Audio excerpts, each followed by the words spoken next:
Hey guys, what's up? This is Glenn from GMP Custom Fabrications, part 2 of the Rat Duallie 460 swap. In the last video, I got the fenders off, the radiator, and all the accessories off the engine so that it's ready to pull. All the wiring's off of it. Now in this video, I'm going to be pulling the bed and disconnecting everything I need as far as the drive shaft goes. I'll need the bed off anyway because I'm going to be redoing the gas tank, and so that's what this video is going to be, is pulling the bed off and everything else needed to go ahead and pull the motor out. And if I got time at the end of the video, I'll go ahead and pull it. Otherwise, I'll have to wait till the next one. So let's get started.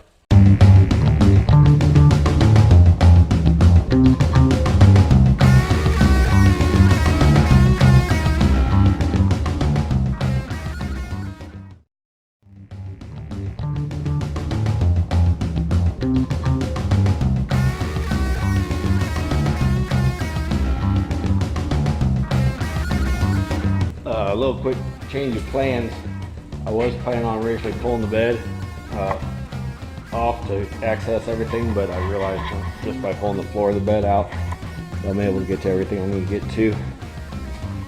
I'm looking at mounting the battery up in this area, coming off there, alongside the drive shaft. I've got the air compressor actually in the spot where the battery might work out better, but I don't have enough room between the frame rails and the bedside to put it here. So yeah, I'm thinking probably right back there, probably where it lands. I gotta take the drive shafts out, and so yeah, that will be my next step, take out the drive shaft.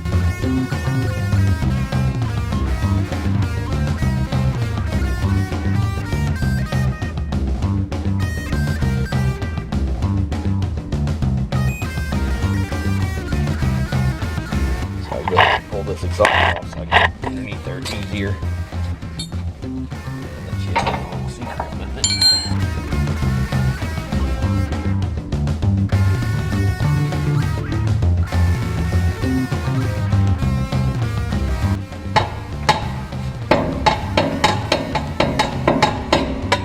There we go.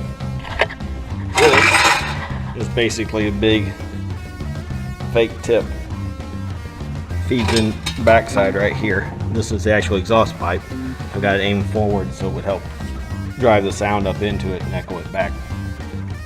So I just had a little small exhaust sticking out at first, and I just hated the looks of it. Just with the proportions of the truck, that little small pipe just looked ridiculous. And I thought about running big side pipes up it. Up like that. And I might still someday, and then have the benefit of being able to throw flames and stuff. I've got a stepbrother that has a rat rod that shoots flames out, and that's got pipes like that. I just didn't want to, feel like I was copying what he did.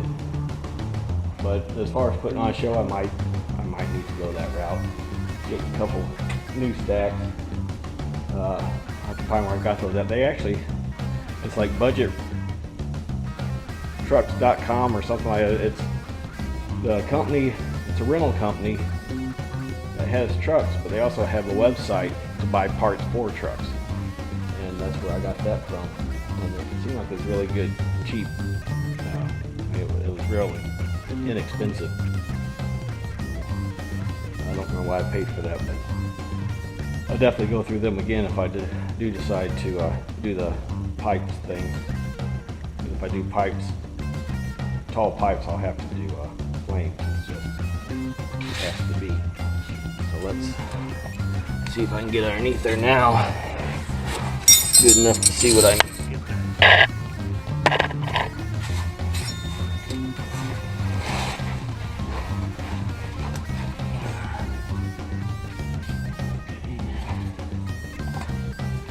I don't know why I bothered wearing my hat.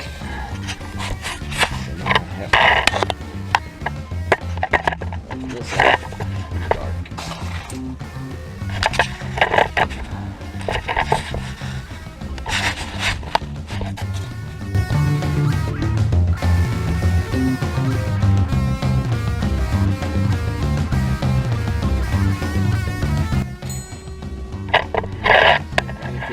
off of my exhaust pipes, I made these heat shields. Try to keep some of the heat out of the cab in the summertime. I don't know if they really help much or not. It definitely seems to be in the way now.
Okay.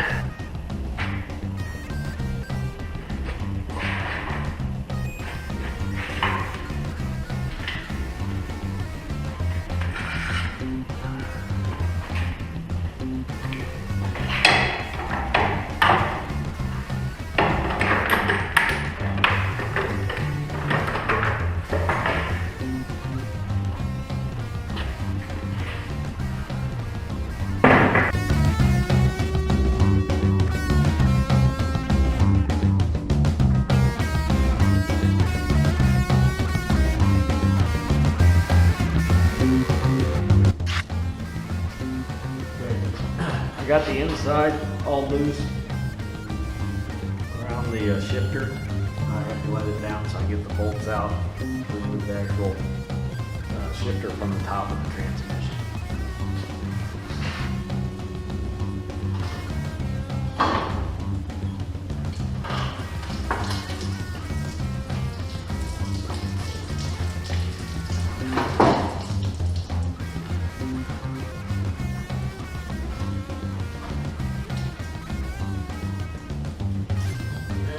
Like I need to take a cutoff wheel and actually open up the console. So I'll go do that now.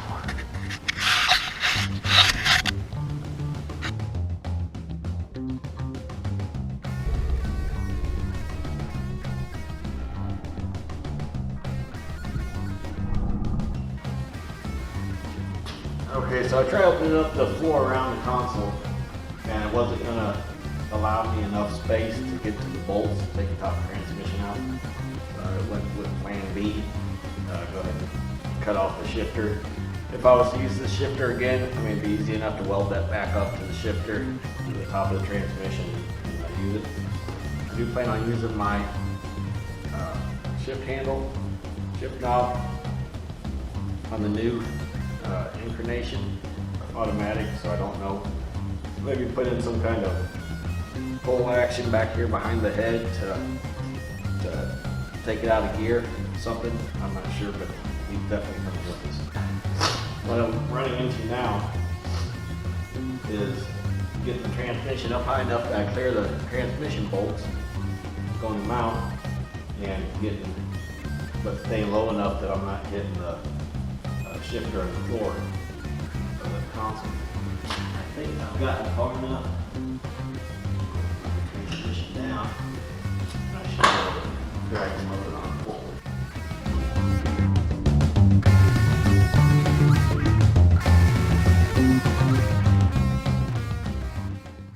Another option at this point would be to go ahead and make the transmission loose with the bell housing or the engine.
Okay guys, I had to reshoot the end of this video. I wasn't real happy with the quality I had. It was hard to understand what I was saying.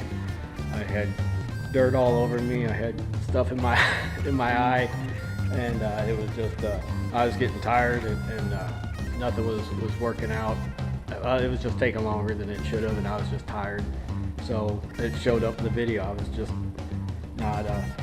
not performing good, and just the overall, I went to edit it, and it's like, well, that looks like shit. I went to edit it, and it's like, well, that looks like crap. One issue I've got is these lights I'm using. I don't want to turn the camera around at them, but they're 500 watt halogen lights, and they are horrible for cameras. They're good for work, but they make everything too bright. I'm going to try to do something different with that in the future. Maybe find some LED replacement bulbs for them. If somebody makes something like that, I'll try and find it. But anyway, I did get the motor pulled out. I'll have to, this is the mount setup I had for putting the 400 onto the Crown Vic.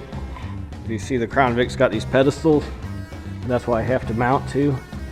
And this worked out good. For the 400, I basically had went in, put this piece, welded it to the mount with that in place. Then I cut away the old mount off the old frame, and then was able to box in behind it. So that worked out good for me. So I'm not sure on the 460 yet. The 460's got 2 motor mount bolt holes, so that's going to be different.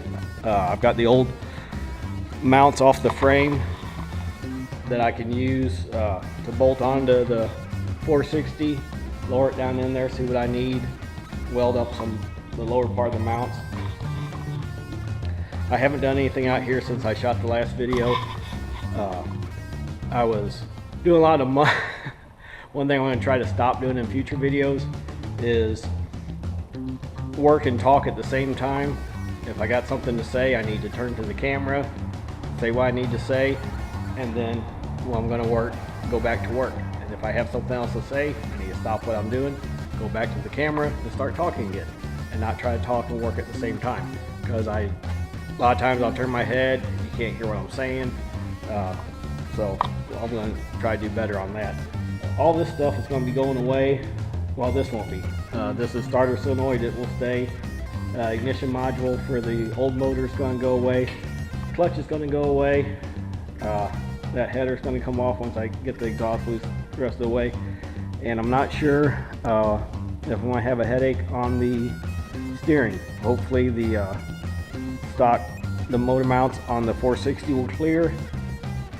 I do want to go to headers, but right now headers are really hard to find for the fuel injected 460s. There's only like very few people that make them, and they want more money for them, which is kind of weird. There's not that much difference in them. They have square openings instead of the round openings of the earlier ones. But I'm still looking around. I think I found Hedman headers for like $250. Has them, and that I guess isn't a bad price. I don't think I paid that much for these 400 ones that are on here, or for the headers for these 400. The headers I had on the 400, I don't think I paid that much for them. I think they were Hedman. I don't remember for sure, but yeah, I just felt the need to reshoot this just because the overall quality was crap. If I want people to subscribe to my channel, I don't need them clicking off of it because it's getting unwatchable. And I've noticed that in a few of my videos, they start out pretty strong, and after a few hours of working and all that, I'm just done. I don't want to worry about the cameras anymore, and I need to get over that.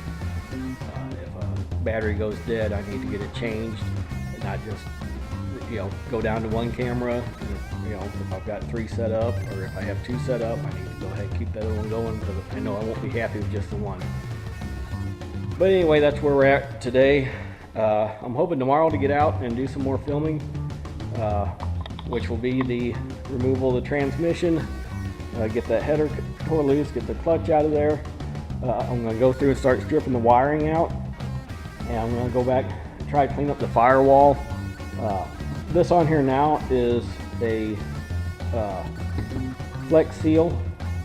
I put on there spray to help deaden the sound.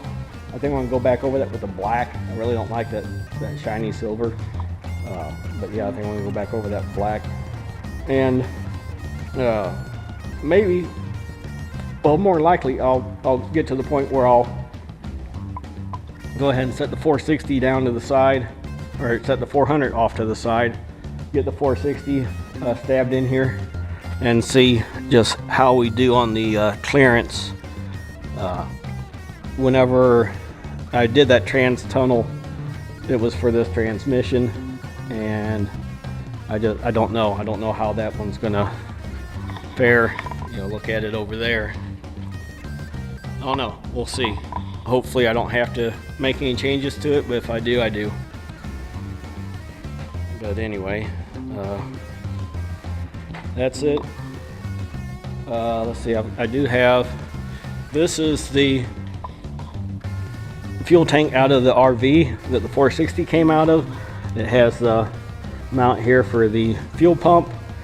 And I would like to cut it down to fit in place of this one. This is the fuel tank I got now. This one's stainless.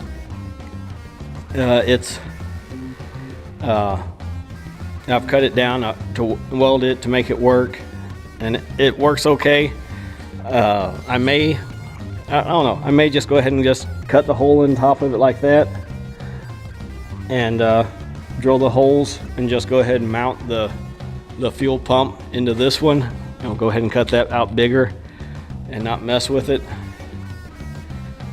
But then my height isn't going to be right for my pump and all that, so I don't know. Some way I'd like to cut this one down and use it.